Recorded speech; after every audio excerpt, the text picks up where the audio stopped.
Radio Universidad de La Plata, AM 1390. Servicio informativo. 10 de la mañana en punto, la temperatura en la ciudad está ahora 14 grados, la humedad 79%.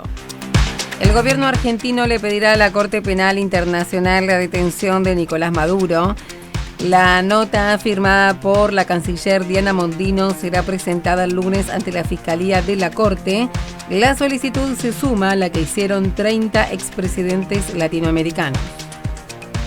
El Banco Provincia anunció la inauguración de la renovada sucursal de 13 y 48. El evento se realizará el próximo lunes 9 de septiembre a partir de las 13. La sede de tribunales fue modernizada con criterios de sustentabilidad y cuenta con 3 cajeros automáticos, 9 puestos de tesorería, 8 espacios de atención comercial y una sala de reuniones.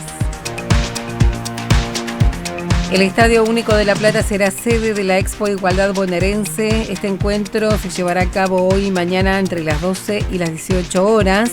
El mismo se podrá realizar con entrada libre y gratuita y va a incluir casi 200 puestos de emprendedores. La temperatura en la ciudad está ahora 14 grados, la humedad 79%. Radio Universidad de La Plata. Servicio público de radiodifusión.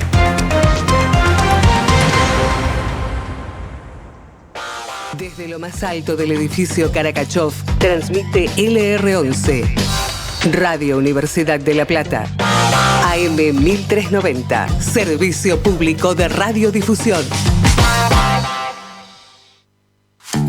Desde el Instituto Cultural lanzamos la segunda edición del Plan de Fortalecimiento a la Cultura Comunitaria. Acompañamos con apoyos económicos, capacitaciones y asesoramiento a centros y espacios culturales comunitarios, salas de teatro independiente, festivales de gestión no estatal y colectivos culturales. Además, para impulsar y consolidar redes territoriales, este año ofrecemos un nuevo programa de circuitos culturales para potenciar las industrias culturales de las ciudades que participen. Conoce más e inscribite en institutocultural.gba.gov.ar. Tenés tiempo hasta el 9 de septiembre. Un nuevo mercado emerge desde el edificio donde funcionó el histórico Bazar X. Baxar Mercado, tu punto de encuentro en la ciudad. Baxar Mercado, calle 51, entre 5 y 6. Nos cruzamos por ahí. Si naciste entre 1975 y 1980 y tenés dudas sobre tu identidad, acércate a Abuelas. 011-4384-0983, abuelas.org.ar. Estás escuchando Radio Universidad de La Plata. AM 1390. El aire de la Universidad Pública. Podés seguirnos en Facebook, Instagram y Twitter @elpulquiradio, con cada kilo.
Seguimos en el Pulqui y es un gusto enorme recibir a Javier Balsa, sociólogo, surgido en esta casa de estudio, ¿no? No, soy historiador. Ah, sos historiador, perdón. Estaba mal entonces. Un colega suyo. Sí. Historiador, sí, doctor en historia tengo y magíster en ciencias sociales de Flaxo. Y profesor de sociología política en la Universidad de Quilmes. O sea en la que Universidad de trabajo Quilmes. dando clases de sociología Bueno, con historia.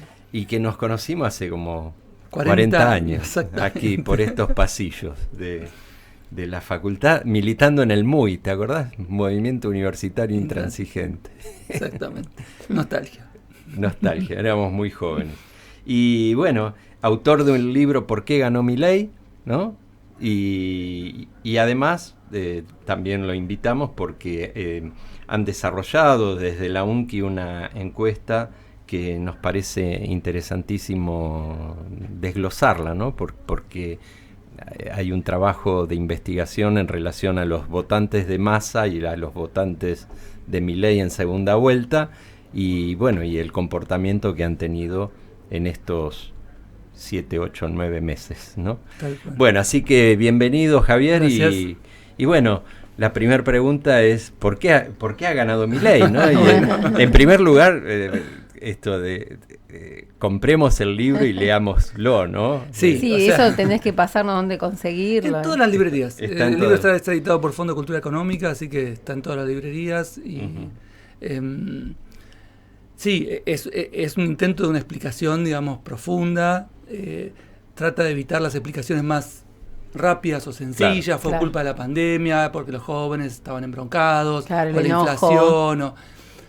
Esos elementos obviamente jugaron, la inflación también jugó, pero trata de ir a cuestiones más profundas, ¿no? Que tienen que ver con los deseos, las capacidades de construir esperanza y la disputa esencialmente entre distintos proyectos que buscaban ser hegemónicos, ¿no? O sea, el libro tiene una matriz de lectura centralmente basada en Antonio Gramsci y su idea de hegemonía, y cómo había, digamos, 4 proyectos que se disputaron la hegemonía en esa coyuntura electoral. Lo que sería la izquierda o incluso la propuesta más potente, nacional popular, estuvo casi ausente como un proyecto propio, quedó en un proyecto más desarrollista, con elementos nacional populares pero diluidos en la figura de Massa, y los otros 3 proyectos neoliberales que lograron reconstruirse, ¿no? O sea, una de las primeras cosas que el libro analiza así más históricamente, tiene una parte más histórica de los fracasos y las frustraciones que hubo en los últimos 10 años, digamos, comenzando quizás por un fracaso y una frustración que no está tan registrada, que es la del propio kirchnerismo de darse continuidad, ¿no? O sea, kirchnerismo que parecía ser muy hegemónico en 2013, 2014, perdió potencia y perdió esa elección, recordemos, por un punto nada más en el balotaje. Sin embargo, bueno, no logró autoconstruirse una explicación de por qué no había logrado darle continuidad. No echando la culpa a los otros, sino autoanalizando qué había hecho mal y por qué ahora en las siguientes vueltas podría representarse como otra vez como un proyecto que entusiasmase a la sociedad. Eso no lo logró hacer en 2015, 2016, más allá de que fue la cabeza de la resistencia al macrismo. Y ahí tenemos como una primera frustración que quedó dando vuelta y sigue dando vuelta hoy, ¿no? O sea, no ir a fondo, digamos, o recuperar programas nacional populares. Sobre todo generar un espacio de debate sobre cuál debería ser el programa, por qué no se ganó en 2015, por qué se fue con Alberto Fernández en 2019, por qué se fue con Massa Alberto en 2019 y Massa en 2023, ¿no? O sea, le faltó generar un espacio de debate y eso hoy lo vemos mucho, ¿no? O sea, incluso en las presentaciones del libro, cada vez que presento el libro, se junta gente, abrimos un debate después, ya van como 6 presentaciones, y en ese debate la gente quiere opinar, quiere decir, quiere desahogarse también, ¿no? Pero sobre todo tratar de procesar esto, ¿no? O sea, creo que el kirchnerismo le debe, y en general el campo popular, generar estos espacios de debate de, bueno, ¿qué hicimos mal y qué tenemos que hacer de nuevo? ¿Qué cosas hay que recuperar, ¿no? Y recuperar y qué proyecto tenemos que recrear, ¿no? Cosa que sí hizo, aunque de un modo horrible, Mauricio Macri en 2019. Ya en 2019 Mauricio Macri tenía una autocrítica de por qué había fracasado. Fracasé por culpa del gradualismo, dijo. ¿Por qué ahora no voy a fracasar? Porque voy a hacer todo lo mismo, pero más rápido y sin contemplar si hay que reprimir. incluso es con ese discurso. Uno, saca 5 puntos más que en 2015 en primera vuelta. Sí. Macri sube de 35 a 40% en 2019. O sea, consigue concitar adhesiones de su base electoral. Y además le da un discurso a todos los medios concentrados que te iba a decir, los medios hegemónicos, estos claro. medios que en 2020, 2021, 2022 tienen un discurso al cual tomarse. Ahora lo que tienen que volver es el neoliberalismo, pero recargado y sin contemplaciones. Cuando Majul le pregunta a Macri, pero esto va a generar muertos, si hay represión, etcétera, el liderazgo tiene que bancárselo, dijo Macri. Claro. Es decir, pero tienen un discurso, o sea, una propuesta potente, y Milei es eso mismo 2 o 3 grados más arriba. O sea, hay una novedad en Milei, ahora si quieren lo volvemos a mirar, pero digamos, en términos de disputa ideológica de la sociedad, Milei se sube a ese discurso de Macri. Hoy no le reconoce Milei esta contribución, entre comillas, de Macri, pero que es la que posibilita después que empalmen tan fácilmente Macri, Bullrich con Milei. Nosotros hacemos una encuesta 2 días después del acuerdo Macri, Bullrich, Milei, y el 80% de los votantes de Bullrich acordaban con ir con Milei. O sea, por eso nosotros teníamos ya el 30 de octubre, o sea, 20 días de la elección, un resultado 54 Milei, 46 Massa. Que prácticamente fue el resultado que ocurrió. Claro, que ¿no? ocurrió. O sea, nosotros ya lo teníamos muy visto esto, pero además tiene como bases más profundas que son estos acuerdos ideológicos, ¿no? Claro. Y luego estuvo la propuesta, tenemos entonces 2 propuestas neoliberales recargadas, y luego la propuesta de Rodríguez Larreta, que era una propuesta que hacía otro balance. Fracasamos por culpa de no generar diálogo, por culpa de no generar consensos con los sectores del centro, esencialmente peronista, ¿no? Sindicalista, Sí. empresarial, dirigencial. Si hacíamos eso, vamos a tener una continuidad. Sin embargo, por eso Macri lo lee como un ataque personal, porque está discutiendo su línea argumental, no solo su persona. Y apoya a Bullrich, y claramente nuestras encuestas daban que Larreta no tenía ninguna chance de avanzar. ¿Por qué? Porque casi todos los neoliberales, toda la base neoliberal, que es muy grande en Argentina y que se reconstruyó también por la impericia de Alberto Fernández y su gobierno de sostener una crítica al neoliberalismo. Parecía que, bueno, ya está, había perdido la elección, el neoliberalismo iba a desaparecer. Como mágicamente. Cuando el dándolo neoliberalismo, por sentado, claro. Incluso en 2003, después del 2001, todos, si sumamos los votos de Menem con los votos de López Murphy, estamos en un 40%. ¿Sí? Entonces, quiero decir, siempre tuvo esa capacidad de tener una... De aglutinar un 30-40%. Si no hay un discurso potente que lo derrote en el plano de la batalla cultural. Y ellos desarrollaron esa batalla cultural. Pero bueno, ¿por qué pierde Rodríguez Larreta tan estrepitosamente, a pesar que tenía toda la dirigencia de Juntos por el Cambio atrás? Incluso, ya nos perdimos de eso, ¿no? Pero hasta Esper apoyaba a Rodríguez Larreta en la interna de las PASO. Sí. Entonces, ¿por qué? Bueno, porque casi todo el votante neoliberal es fuertemente conservador o casi autoritario. Nosotros hacemos escalas. O sea, le preguntamos 6, 10 cosas sobre el Estado, sobre la crisis fiscal, sobre cómo hicieron su fortuna los ricos, por qué son pobres los pobres, qué hay que hacer con la justicia social. Ahí es impresionante cómo Milei en solo 2 años consigue instalar una crítica a la justicia social que nadie nunca antes había instalado en el discurso político argentino. Y eso de la gente de bien también, ¿no? Esto que estás diciendo de esas preguntas claves también. Con la gente, es la que se siente identificada como la gente de bien, que es la que él vino a plantear. A plantear y a representar. Claro. Y por eso la justicia social le saca a unos para darle a otros, y hay que el 34% piensa que hay que acabar con la justicia social. Claro. 34%. En los varones jóvenes, 54%. O sea, un triunfo ideológico muy fuerte. Entonces, cuando hacemos esas escalas, y hacemos otra escala que es cuán progresista o conservadora es la gente en lo cultural, en el feminismo, en tener cuidado al modo de hablar y no ofender a los demás, en la xenofobia, en el punitivismo. Bueno, y ahí que encontramos que no hay liberales clásicos. No hay gente que sea progresista en lo cultural y neoliberal en lo económico. Claro. Pero no hay nadie. En 4.000 casos que nosotros tenemos, las encuestas nosotros las hacemos por meta, la matriz. hacemos publicidad y sorteamos una notebook. Y entonces contesta gente muy diversa. La matriz es como la generación del 80, ¿no? Liberal en lo económico y conservador en lo político. Conservador en lo político, casi autoritario en lo político. Claro. Entonces, por eso, pero no hay nadie. Por eso desaparecen los líderes políticos que son progresistas y son liberales en lo económico. Claro. O se van corriendo a la derecha, como Carrió, como Stolbizer, o como se acuerdan de Daniel Lipovetsky, gente de acá de La Plata, que era la figura visible del progresismo del PRO. Claro. Pasó de diputado nacional en un lugar clave a diputado provincial y hoy nada. E incluso él apoyó a Bullrich en la interna. Pero quiero decir, ¿por qué? Porque no hay una base electoral que lo sustente. Guarda, tampoco hay una base electoral que sustente posiciones conservadoras y nacional populares. Por eso, Guillermo Moreno saca el 0,8% de los votos.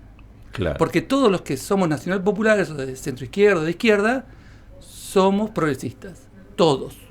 Claro. 1% que no.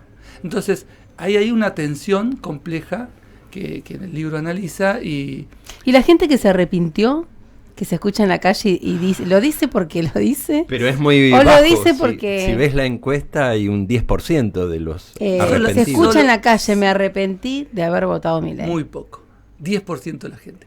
O sea, 10% de la gente es 1,5 millones de personas, ¿no? O sea, quiero decir, o sea, existen. Como así existen pero también. No suma. Como también existen gente fanática que sigue bancándolo y lo transmite en las redes y demás. Pero también es poca. O sea, una de las cosas que el libro central, para decir un argumento central, además de esta disputa de la hegemonía, es que el triunfo de Milei es un triunfo ideológico, no es un voto bronca. No es gente que, bueno, estoy en contra del gobierno, no sé qué, voto a este que es el que más lo castiga. Él tuvo ese voto bronca en las PASO. Tuvo alrededor de un 30% de gente que discrepaba de sus ideas, pero lo votó en las PASO. Ahora, para las generales, ese voto casi todo se le fue. Sí. Porque eso lo tenemos muy medido. Por esa discusión política que se generó. Recordemos que llegamos a las PASO muy fríos. Fue una elección rara. Sí. Siempre había mucha discusión política en torno a una elección. Muchos no querían ir a votar, también se escuchaba eso como rumor. Un clima raro. Y de las PASO las generales se activó mucha militancia peronista, mucha militancia progresista, mucha militancia de izquierda que empezó a discutir, militancia y simpatizantes. A un amigo, ¿cómo votaste a este? Que no tiene nada que ver con vos. O sea, y así en las escuelas, en la puerta de la escuela, en los taxis, en los micros, en las reuniones familiares, se reactivó eso y esa gente lo dejó de votar. Por eso Milei, ¿se acuerdan que tenía el techo? Había gente que se burlaba, no llegó al 30, por eso casi Massa gana en primera vuelta. Porque esa gente se le fue. Él sumó votos porque era el candidato favorito, iba a ganar en primera vuelta, se proponía así, pero se quedó porque se le fueron esos votos. Lo que él mantiene es esa base ideológica muy fuerte. Y los votos de Bullrich eran más neoliberales todavía y más conservadores que los de él. Entonces junta esa base y por eso es un triunfo ideológico de gente que le pone fichas a que esto funcione. Sí. Incluso los que hoy no le ponen tantas fichas, una frase que estamos haciendo entrevistas también, capaz que le funciona. Sí. La pregunta están esperando que funcione. Entonces, con ese acuerdo ideológico, por eso digo no es voto bronca. Por eso a mí no me sorprende que, a pesar de todas las barrabasadas que hace, a pesar de la situación económica tan desastrosa, la gente que lo votó lo sigue apoyando. Sí. Porque cree que esto, hay una racionalidad atrás. ¿No? A veces nos parece que es irracional. Sí. ¿Cuál es la racionalidad? Bueno, si destruimos los derechos laborales, generamos una gran informalidad, reducimos los impuestos porque reducimos el gasto estatal. Bueno, quizás la burguesía deje de fugar la guita afuera e invierta en el país y el país crezca y sea estable como Perú. Como Perú, claro. Estaba pensando en ese modelo, sin jubilados, con una gran informalidad laboral, ¿no? Sí, pero hay un deseo de crecimiento muy grande en la sociedad, ¿no? Y él logró instalar la esperanza. Por ejemplo, la mayoría de los votantes de Milei era gente que piensa que este país es una mierda, que es un desastre. Pero cuando le preguntábamos, dentro de 4 años, si gana su candidato, ¿cómo va a estar el país? La mayor parte de los votantes de Milei decía mejor o mucho mejor. En cambio, la mayoría de los votantes de Bullrich, pero también los de Massa, decía que iba a estar igual. Claro. Nosotros medimos, el libro está basado en 15 encuestas, entonces podemos medir, son encuestas de 50, 60, 80 preguntas que nos permiten ver muchos detalles de muchas cosas. Por eso, el votante de Milei, en las PASO, hoy, en las generales, en el balotaje, hoy lo sigue bancando. El 45% dice que es excelente este gobierno, que comparte todas las medidas que hizo. Y el 44% dice que está bien, aunque algunas cosas discrepan. Pero Milei en su campaña decía que había que terminar con el kirchnerismo, que era la única salida para terminar con el kirchnerismo. ¿Vos crees que de eso el votante no, digamos, ese voto bronca un poco no ayudó? Sí. O sea, hay una serie de elementos. El libro tiene un capítulo, por ejemplo, que analiza esta cuestión de neoliberalismo versus nacional popular. Y la sociedad está muy polarizada, muy dividida. Está dividida. No, de eso no quedaba claro quién iba a ganar. O sea, porque así como se reconstruyó el neoliberalismo, se reconstruyó una posición muy sólida, nacional popular y de centroizquierda y progresista. O sea, todos los votantes de Massa eran muy nacional populares o de izquierda. Incluso nosotros hacemos ese índice, ¿no? Hacemos 6 preguntas o 10 preguntas. Entonces, cuando decimos que alguien es muy nacional popular, es porque respondió las 6 preguntas de modo nacional popular. Claro. Y cuando decimos que alguien es muy neoliberal, es porque respondió las 6 preguntas de modo muy neoliberal. Y después tenemos posiciones intermedias un montón. El votante de Massa, en el índice de neoliberalismo, de 0 es nacional popular, 100 es neoliberalismo. Era 16 de promedio. O sea, era igual que el votante de Bregman, para decir en ese. Claro. Y hoy sigue siendo 16. Hoy el votante de Massa, que hoy no lo votaría Massa, o sea, cuando le preguntábamos a ese votante de Massa cuál es el político que más confía, solo el 4% menciona a Massa. Claro. ¿No? 27 a Kicillof, 15 a Cristina, 10 a Grabois, 4% más. 27 Kicillof. Claro.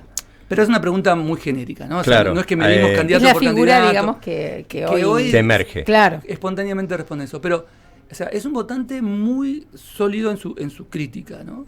Entonces ella estaba dividida en eso, estaba dividida en su progresismo, o sea, así como había mucha gente progresista, no muy progresista, pero moderadamente progresista, había mucha gente conservadora, tampoco no muy conservadora, sino moderadamente conservadora. La sociedad estaba dividida en partes iguales y sigue estando hoy. En relación a tu pregunta, ¿por qué uno de los elementos claves para ganar es la demonización del kirchnerismo? Hay una pregunta que es, alguna gente dice que para que el país salga adelante hay que acabar con el kirchnerismo. 52% dice muy de acuerdo. Decía. 52. 6% decía algo de acuerdo. Ahí ya estaba todo muy claro. Y otra cuestión, para mí, más profunda y más clara, porque guarda, cuando Cristina amenazaba con lanzarse como candidata, esto todo se movía un poco. Es qué visión tiene de la sociedad. Es algo más complejo, pero justamente apelaba a esta capacidad de comprensión de la complejidad de la dinámica social. En esto es donde creo que estamos más débiles. Cuando le hacemos preguntas concretas a la gente sobre el lugar del Estado, sobre las leyes laborales y demás, la opinión está dividida, ¿no? Entre neoliberales y no neoliberales. Por algún sentido común, buen sentido, la gente dice, bueno, leyes laborales que sigan, que no las toquen. Eso solamente el 20% dice que hay que modificarlas profundamente. Ahora bien, cuando le preguntamos cómo piensa que es la sociedad, hay muchos grupos con intereses diferentes, pero ninguno predomina sobre los demás. Y le mostramos un dibujo, porque nuestro sistema permite mostrarle dibujos y que la gente elija, y también que escriba. Después, si quieren, cuento de la actualidad que escriben. Entonces, en ese dibujo había muchos circulitos adentro de un círculo grande, es la idea de armonía. 25% dijo, es así. Ningún grupo se impone sus intereses sobre los demás. Y un 75% dijo, no, hay una minoría que impone sus intereses a la mayoría. Y había un circulito pequeño con una flecha sobre un círculo grande. Bueno, bien, digamos, la gente es consciente de que hay una minoría que nos domina. Siguiente pregunta, escriba de forma abierta quién es ese grupo que domina a la mayoría. 20% dice las cosas que cualquier análisis sociológico diría, digamos. La burguesía, los terratenientes, la oligarquía, el círculo rojo, o en todo caso, el imperialismo, el Fondo Monetario, eso lo dice muy poca gente, pero hay un 20% que va por ahí. Ahora, el 40 y pico %, ¿qué dijo? Que la minoría que domina la mayoría son las feministas, el movimiento LGBT, los sindicalistas, los políticos kirchneristas, la izquierda, los piqueteros. Claro. O sea, han logrado instalar esa Sí. idea, Claro. e incluso mucha gente Demonizando. demonizando y además Exacto. con una explicación muy simplista de la dinámica de la sociedad. E incluso un sector de los moderadamente nacional populares o moderadamente progresistas en sus respuestas dice esto. Y esos votaron todos a Milei. O sea, ahí es donde él logra captar ese 10% que desbalancea ese cierto equilibrio que había en las posiciones, ¿no? O sea, el neoliberalismo se logró reconstruir, el reaccionarismo se logró reconstruir y reinstalar con una potencia que nunca había ocurrido. O sea, Sí. gente dice, no hay que cuidarse para hablar, hay que, si la gente se tiene que bancar, que la critiquen aunque se sienta discriminada. O sea, cosas muy duras, hay un porcentaje que Sí, dice. muy fuerte. Pero además logra este otro porcentaje. Y con eso, y una revisión de la historia, o sea, cómo vemos el peronismo clásico, cómo vemos la dictadura, cómo vemos al menemismo, con esas 3 preguntas de la historia, podemos predecir con un 92% qué iba a votar la gente en el balotaje. 92%, muchísimo. O sea, nos cambiaron la visión del pasado para incidirnos en el presente, ¿no? Claro.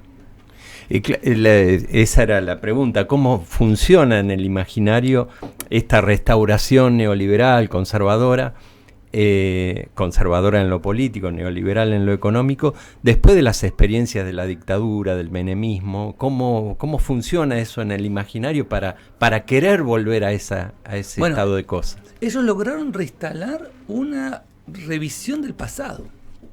Por ejemplo, está analizado y estudiado por colegas de acá de la Facultad de Humanidades del área de Historia, que las visiones de la historia del peronismo clásico que se enseñan son las que están en la historiografía académica, Sí. que son 2.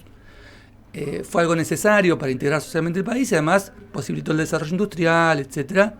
Y otra visión que dice, bueno, fue necesario para integrar, aunque bueno, no funcionó tan bien en el desarrollo económico y sobre todo tuvo muchos elementos autoritarios. Esas son las 2 visiones que están en la historiografía académica y son las 2 cosas que se enseñan en las clases. Claro. Sin embargo, cuando le preguntamos y le damos 3 opciones, estas 2, pero también la opción fue la causa del desastre de la Argentina, en lo social, en lo económico, el 42% toma esta posición, que es el discurso recargado de Macri ahora. Recuerden que antes coqueteaba con el peronismo, Sí. desde el Sí, 2019. el populismo, el exceso de Estado, 70 el años de decadencia, elefantiásico. más el discurso de Milei. 42% adhiere ahora a esta posición. O sea, nos cambió la visión del peronismo clásico. Pero también nos cambió la visión de la dictadura. Ahora 18% de la gente dice, la dictadura, los militares, que nos llama, en esa opción no dice dictadura, nos salvaron de una dictadura comunista. 18%. Más un 30% que se acerca a una visión de la teoría de los 2 demonios súper equilibrada, no la de los 2 demonios tradicional del 85, sino de unos 2 demonios. O sea, ahí Lo triste hay como una es mitad. escucharlo, claro. E incluso un 40% ahora reivindica el gobierno de Menem. Sí.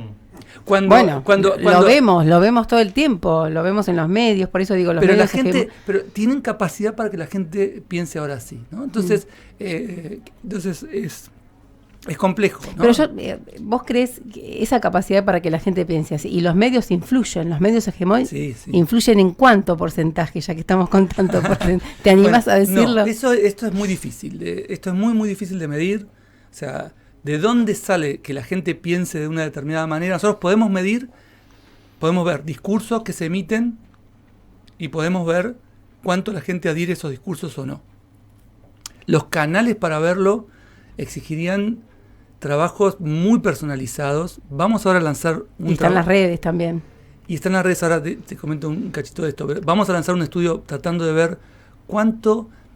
Porque yo creo que hay algo más profundo. El libro un poco avanza por ahí, pero no sabes, es muy difícil de medir. A mí no me gusta, digamos, solo tirar hipótesis, ¿no? O sea, exacto. Hay una hipótesis de que este mundo de las redes construye un mundo muy narcisista, donde la gente, un hipernarcisismo. Eric Fromm esbozó esto y sus seguidores también fueron un poco por este lado, donde cada uno, bueno, cree que el mundo es como ellos quieren que sea. Y las redes hiperestimulan esto. Claro. Incluso las redes, por los algoritmos también. los algoritmos, las formas, incluso una idea de que, bueno, un cierto principio de placer. Yo estoy en las redes y el mundo me sonríe, ¿no? Sí. Y las redes me dan placer y un mundo de placer. Y entonces los principios de realidad, de cómo esto tiene que ser controlado, bueno, no. Pero bueno, vamos a empezar a hacer un laburo más cualitativo ahora con entrevistas a jóvenes, a ver cuánto es que esto incide. Un detalle, cuando los medios se le ponen en contra a Milei, después de haberlo puesto arriba, en junio, no sé si, todo fue muy veloz, pero en junio los medios se le ponen en contra. Sí. O sea, se baja una línea en contra, todos se alinean con Juntos por el Cambio y empiezan a repreguntarle a Milei en los programas, incluso a criticarlo, hasta su amiga Viviana Canosa, a pegarle por nazi, o sea, unos discursos muy duros contra él, que ahí es que él sale con los periodistas ensobrados, etcétera. La capacidad de él de haber construido todo un espacio de conexión con sus votantes a través de los trolls, las redes, le permitió sortear esto. De TikTok, hecho, nuestra encuesta en julio nos daba que Milei sacaba 30%. Y todas las encuestas que estaban en los medios le daban 15, 17, 20. Dijimos, bueno, esta vez se equivocó nuestra encuesta. Nosotros no publicamos los resultados de las encuestas. Sí, inclusive él siempre nombra a Iñaki como el de las redes, digamos, su personaje de las redes. Nuestras encuestas son para analizar estas cuestiones más profundas, son encuestas académicas, no para acertar el resultado. Pero teníamos el resultado del 30 y dijimos, bueno, nos habremos equivocado. Y después saca 30. O sea, ahí hubo una operación desde los medios de tratar de construir que ya no iba a ganar, que había que ir conjuntos por el cambio. Y él, con esta, como vos decís, con esta cuestión de las redes, sortea este bloqueo, ¿no? Ahora, sus votantes hoy no están posteando esta adhesión que tienen al gobierno. ¿No? Claro. O sea, un elemento positivo para pasar no son muy activos, ni siquiera tampoco, mucho menos en la militancia, en la calle, porque no es su ámbito. Eso nunca lo fueron. Activo, claro, en pero redes. Nos llama la atención, por ejemplo, ese 45% que dice que está excelente lo que hizo el gobierno, que adhiere a todo lo que hizo el gobierno, solamente un cuarto de ellos están posteando. Claro. Esta adhesión al gobierno. Y los que piensan que está bien, pero hay cosas que no están de acuerdo, 12% nada más está posteando su adhesión al gobierno, ¿no? En cambio, todos los de Massa, todos aquellos que votaron a Massa en el balotaje, el 84% dice que este gobierno es un desastre, el 13% dice que está mal, y además 2/3 de ellos... ¿El 13% dice que está mal? Sí, solamente un 3% dice que está bien, pero desacuerda en algunas cosas. O sea, todos los votantes de Massa piensan que es un desastre. El 80 y pico. 80 y pico. Y el 13 que queda dice que está mal. O sea, claro. La crítica es rotunda, pero además 2/3 lo postean. 2/3 están transmitiendo esta opinión no solo a sus amigos y a familiares. Están de algún modo militándolo. Activo. Es cierto, claro. La mitad no fue a ninguna marcha, ningún paro, ni nada. O sea, la mitad de esos votantes están pasivos y hoy son muy críticos del peronismo. Claro. Sí, tenemos un ratito, no sé cómo estamos. Sí, hacemos una pausa porque debemos una tanda y volvemos. Volvemos un cachito porque tenemos una entrevista pautada a las 10:30, pero bueno, le mandamos un mensaje que estamos un poquito atrasados.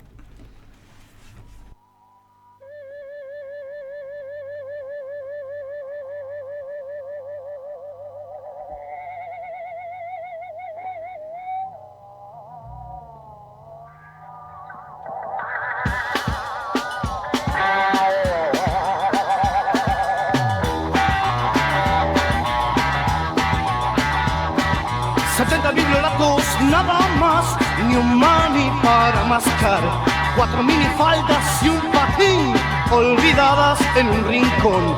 Salgan al sol, revienten, salgan al sol, salgan al sol, idiotas.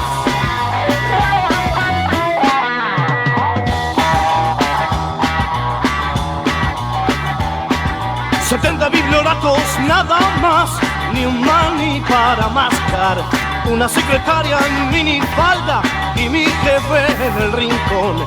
Salgan al sol, revienten, salgan al sol, salgan al sol, paquetes,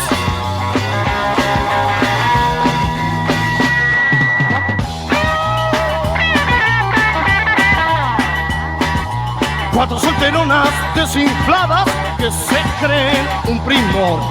Mesa redonda y un doctor que les habla del amor.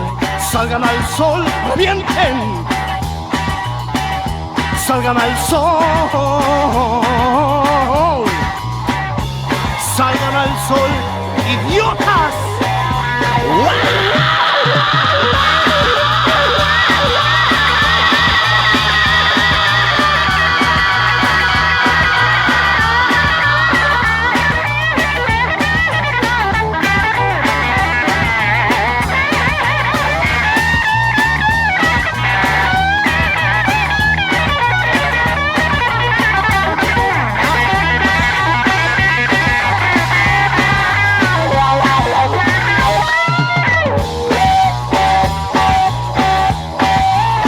Solteronas desinfladas que se creen un primor. Mesa redonda y un doctor que les habla del amor. Salgan al sol, revienten. Salgan al sol. Salgan al sol, idiotas.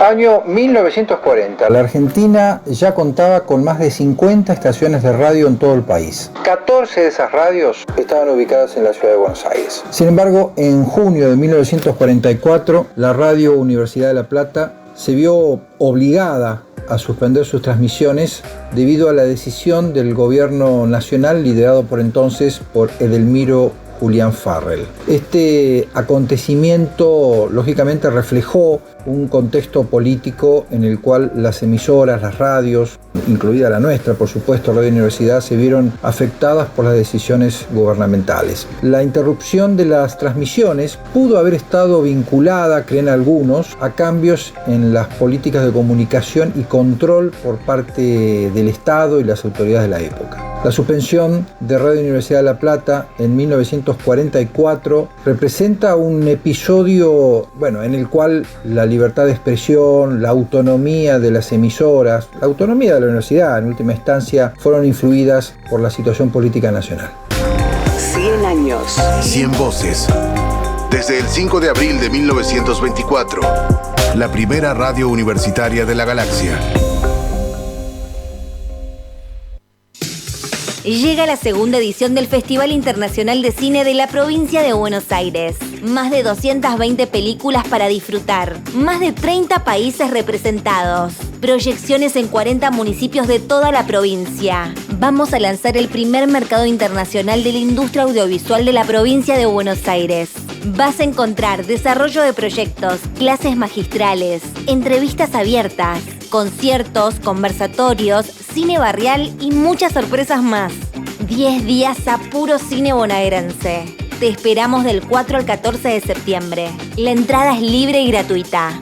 Busca toda la programación en institutocultural.gba.gov.ar. Instituto Cultural, Gobierno de la Provincia de Buenos Aires.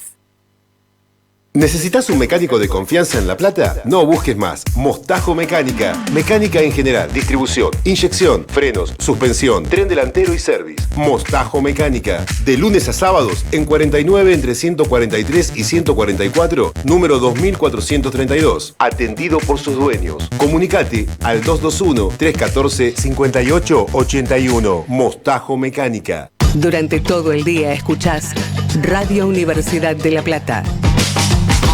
Radio Pública. El Pulqui, el subsuelo de la patria en el aire.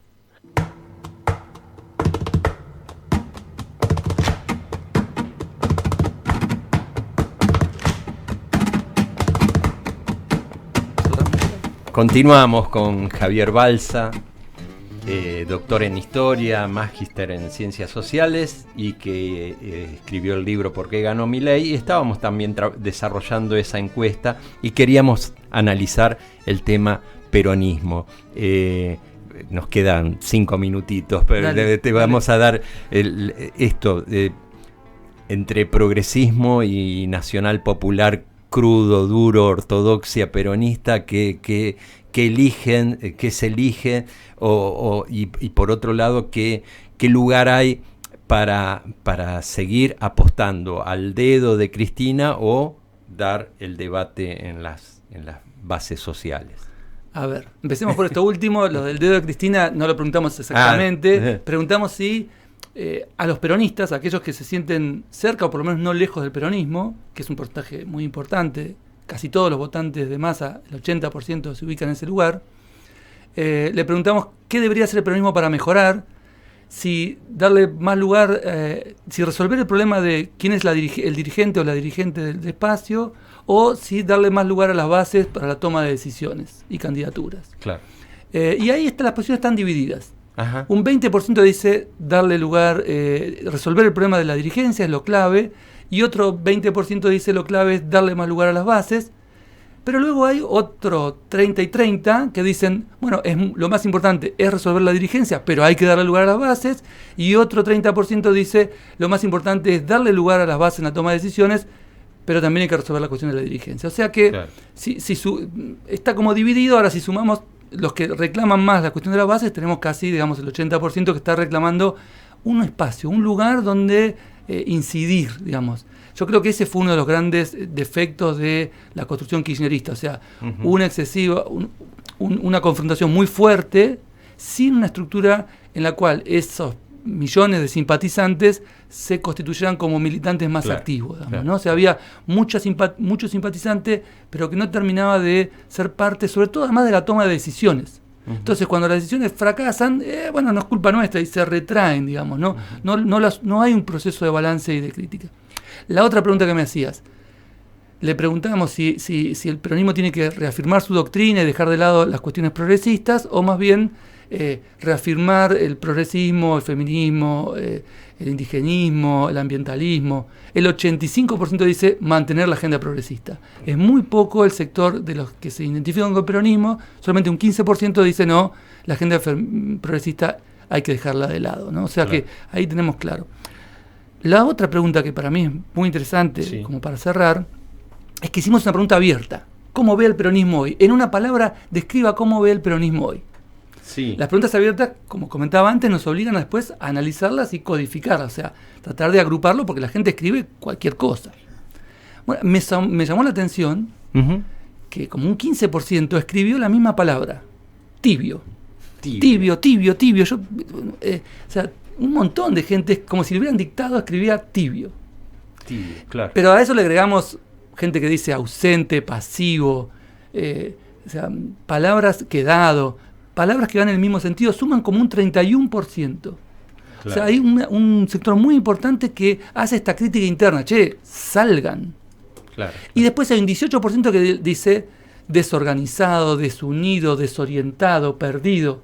Si sumamos los dos, tenemos la mitad de la gente que votó a Massa, que hoy está reclamando otra actitud del peronismo.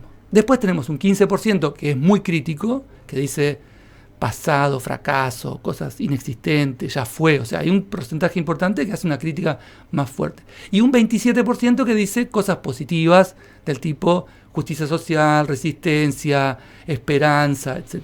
Pero llama la atención esa mitad que está como reclamando otra actitud, ¿no? O sea, yo creo que en el balance de los dos informes que pueden encontrar en nuestra página web, que se llama websocpol.ar. Bien, después lo vamos a poner en las redes. Tienen los dos informes, de Massa y el votante de Massa y el votante de Milei hoy.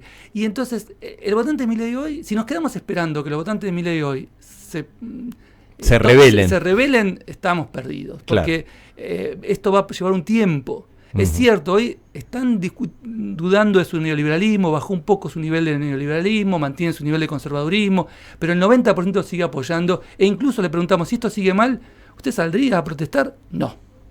90 y pico % de los que lo apoyan tampoco saldrían a protestar si esto siguiera mal, e incluso con que baje la inflación o con que acaben los planes sociales, ya se dan por conformes. Claro. Entonces, hay un 10% sí que está crítico, que está interesante porque empieza a desequilibrar la balanza, ¿no? Siempre la balanza se desequilibra con esos porcentajes. Ahora, del otro lado, los que votaron a Massa, ese 44% es mucha gente, tiene mucha claridad ideológica, tiene mucha actitud crítica hacia el gobierno, y hay que cuidar ese capital político, porque si no se le habla, si no se le construye una representación de ellos, si no se construye una propuesta alternativa potente y que enamore de vuelta. O sea, uno de los grandes fracasos y los efectos más negativos del gobierno de Alberto fue desenamorar a la juventud y a otros sectores de que ahí había una propuesta para cambiar las cosas. Tenemos que armar una propuesta a futuro, no mirando tanto el pasado que ya quedó muy lejos, la gente ya no recuerda el gobierno de Cristina, por no hablar de los jóvenes que no lo vivieron, sino pensar más bien en una propuesta de futuro, cómo integrar a cada uno de los sectores y que la gente diga así, voy por acá, porque acá voy a tener un proyecto que me da un lugar. Desde los pibes que están en el Rappi, hasta los que programan, hasta un productor agropecuario, contener eso en un proyecto que vuelva a enamorar. ¿no? Muchas gracias, Javier, ha sido un gusto enorme y te vamos a volver a invitar pronto cuando tengas otros logros como libros y bueno, y estas producciones que son muy valiosas como insumos para bueno, posibilitar el diálogo, ¿no? Al menos. En un par de meses tendremos un estudio más cualitativo, más profundo, pero en todo el país, sobre los jóvenes, ¿no? Jóvenes que salieron al mundo laboral en pandemia o después de la pandemia. Bueno, ¿en qué estás pensando? ¿Por dónde van? ¿No? Un poco la pregunta esta de cuánto inciden las redes, qué futuros se están imaginando, por dónde, y eso, de qué se informan, a dónde van, digamos, ¿no? Que eso es el gran interrogante que tenemos. Te vamos a estar invitando. Gracias. Muchas gracias. El Pulqui, el subsuelo de la patria en el aire.